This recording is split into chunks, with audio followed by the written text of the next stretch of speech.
तो आपने जब लिखा ये ड्रामा लिखा, मैं मेरे पास लोगों तुम के हो, दर्द में ये रोया जुमला हूँ लिखा। तो हाँ लिखा है। हाँ।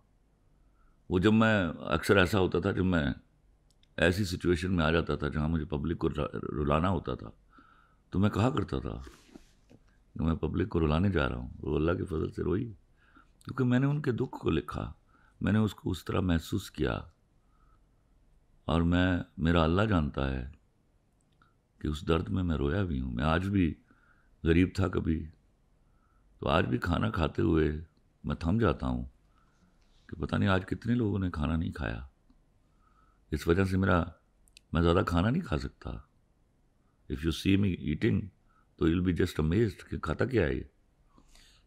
तो फिर जो आपने मेरे पास तुम हो ये जुमला लिखा, क्या तो ये क्या आप किसके एहसासात और जज्बात को आपने देखते हुए मैंने इसको हज़ारों लोग देखे, उतारा? हज़ारों लोग देखे। मैं आपको शायद मालूम नहीं है, इससे पहले मैंने एक लॉन्ग प्ले लिखा, हाँ जी, टेलीफिल्म लिखी हाँ जी, बेवपार के नाम से, जी जी। और वो जियो पर चली 2003 में गालिबन, 3 में लेकिन उससे मेरी तशफ़ी नहीं हुई। एक फिल्म भी आपने लिखी है, मैं 2 नहीं, हाँ, वो एक अलग इसी फिल्म। मौजू के ऊपर अच्छा, एग्जैक्टली ये कहानी थी। वहाँ सिर्फ फ़र्क ये था कि वो एक फल फ्रूट वाला था और वो बाबर अली और मारिया वास्ती थे उनमें। अच्छा अच्छा। तो ठीक यही कहानी थी, और उसका वाइंड अप वहाँ था जहाँ वो लेके चला जाता है उसको, वो जो बिलियनियर। वो मुझे तशफ़ी नहीं हुई, मैं बहुत कुछ कहना चाहता था। तो एक दिन मैं और हुमायूं बैठे हुए थे और नदीम बैठे हुए थे, तो मैंने कहा हुमायूं एक स्क्रिप्ट जो मैंने लिखना है, हालांकि this was not written for Humayun, okay. ये किसी और प्रोड्यूसर के लिए लिखा गया था। तो उसे मैंने वापस ले लिया 4 एपिसोड लिखने के बाद, वो हुमायूं को दिया। तो I told him this is story I have already written in a telefilm. तो मेरा वो तशफ़ी नहीं हुई मेरी। देन आई रोट मेरे पास तुम हो। आपने तो उसमें ऐसे दिखाया कि जिस तरह मर्द तो बिल्कुल मुल्ज़म है, उसमें तो आपने उस पर इतने जुल्म ढा दिए और औरत को आपने इस तरीके। एक मिनट, ये देखो, आप तो इंटेलिजेंट आदमी हो, जर्नलिस्ट हो। हुमायूं मर्द था? मर्द था, तो शहबार अहमद क्या था? वो भी मर्द था। तो कैसे एक मर्द दिखाया जो बड़ा शरीफुन नफ्स है, शरीफ उन नफ्स था। एक मर्द हरामी दिखाया? अब ये तो ना कहिए।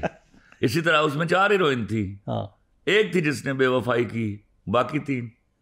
लेकिन जिसने बेवफाई की ज्यादा तो उसको हिट हुआ ना। देखिए सवाल तो ये, अब हाउ पीपल टेक इट। हाँ, मैंने आपको पहले तो इस ड्रामे को लिखने की वजह बताऊं मैं आपको।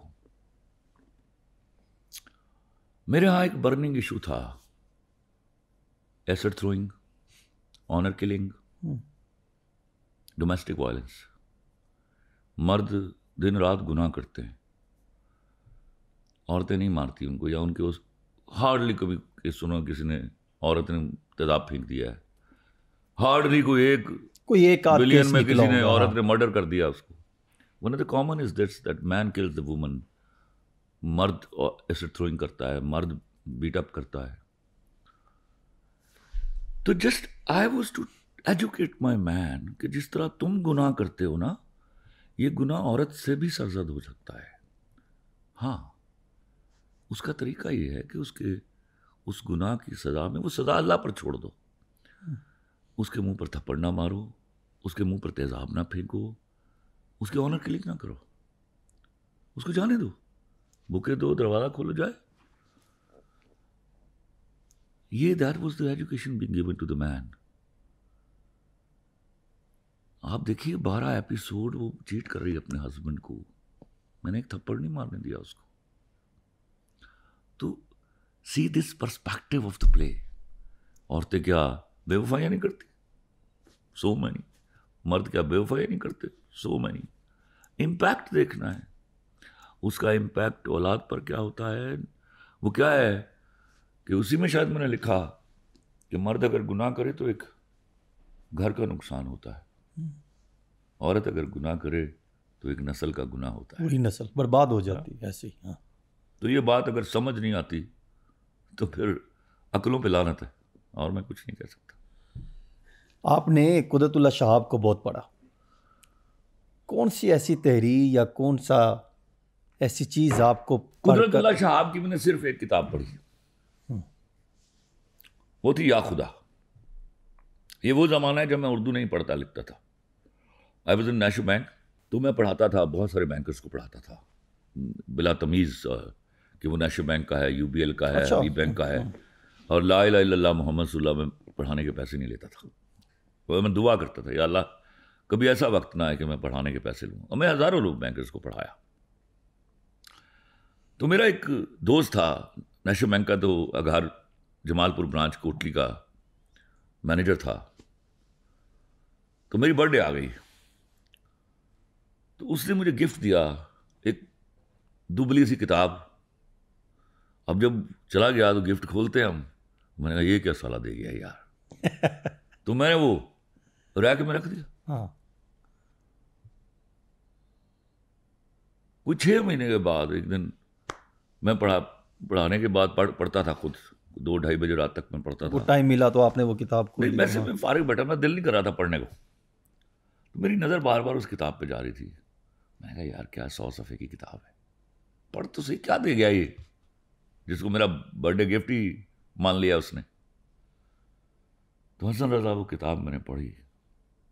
अगर मैंने 2 बजे शुरू की है फ़र्ज़ करो रात को, तो 2:30 बजे मेरी एक चीख की आवाज़ सुनी है मेरी बीवी ने, और भागती हुई आई है। उसमें मेरी एक बेटी होती थी साल की, 1-2 साल की। क्या हुआ? And I was almost weeping. फिर मैं बहुत सारी किताबें मंगवाई और फिर मैं लोगों को बर्थडे पर वो गिफ्ट किया करता था। तो thank you very much Salim Adil, जिसने वो आपको पहले गिफ्ट की और उसके बाद आपने वो तकसीम करना शुरू की। मुझे ऐसा लगता है कि आप लोगों के चेहरों को ज़्यादा पढ़ते हैं बनिस्बत किताब। मैंने पढ़े चेहरे हैं, किताब कम पढ़ी मैंने। तो सबसे ज़्यादा धोखा आपको फिर किसने दिया? धोखा तो मैं मानता ही नहीं। धोखा, मैं तो एक नतीजे पर पहुंचा बहुत जल्दी। कोई जब आपको धोखा देता है तो बैठ कर सोचिए नुकसान उसका हुआ कि आपका। आपको गवा दिया उसने, ये उसका बहुत बड़ा लॉस है। अगर आप धोखा देकर अपने साथ मोहब्बत और वफा करने वाले एक आदमी को गवा देते हो तो आपका कितना बहुत बड़ा लॉस। तो मैं यहाँ पर रहा। मैं अक्सर दोस्तों को क्या करता हूँ, मैं तुम्हारी बेवफाई तक तुम्हारे साथ चलूंगा, मुड़ कर नहीं देखता। Once I leave somebody I never turn back. वो जो एक मामला हुआ, कोई गुज़श्ता साल सारा मामला हुआ हसन रजा, वो हो गया। उसमें सिर्फ एक चीज़ मैं आपसे पूछना चाहूँगा। आपने एक पॉडकास्ट में इशाद भट्टी साहब से बात करते हुए कहा था कि अगर डिसीजन आ गया, जब भी डिसीजन आ जाए फिर मैं उस पर बात करूँगा, कि वो सेट का जब जिक्र हुआ। देखो मैं आपको एक बात बताऊँ, उस पर वो मैं जानना चाह रहा था कि वो क्या मामला मैं जितनी भी नमाजें पढ़ता हूँ, जी जी, 2 दुआएं मेरी बड़ी मस्त होती हैं। एक, या अल्लाह किसी बाप के कंधे पर औलाद का जनाजा ना हो, और दूसरी, या अल्लाह मेरे दुश्मन को भी कभी जेल ना हो। वाह क्या बात।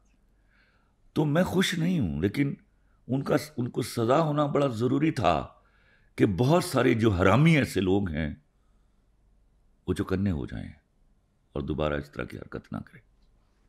इससे ज्यादा मैं कुछ नहीं कहूंगा इसके। नहीं, वो आप कह रहे थे ना, आपने उसमें कहा कि उस टाइम फिर मैं हो सकता है उस वक्त मैं फ्लो में कह गया। उसने कहा कि अगर सेट का ना, जब उन्होंने पूछा कि ये सेट लगा था तो आप चले गए रात को। हाँ नहीं, वो अभी गवर्नमेंट बदलने दीजिए फिर बताऊंगा। क्यों उसमें वो मुझे थोड़ा सा अंदाजा है। हाँ, मैं इसीलिए उसकी तरफ लाना चाह रहा हूँ कि वो उसके पीछे और कौन कौन से किरदार थे। अल्लाह जाने, बताऊंगा एक दिन, पता चल जाएगा। कुछ का पता चल भी गया होगा। क्या कभी आपको धमकी? लेकिन मैं आपको एक बात बताऊं,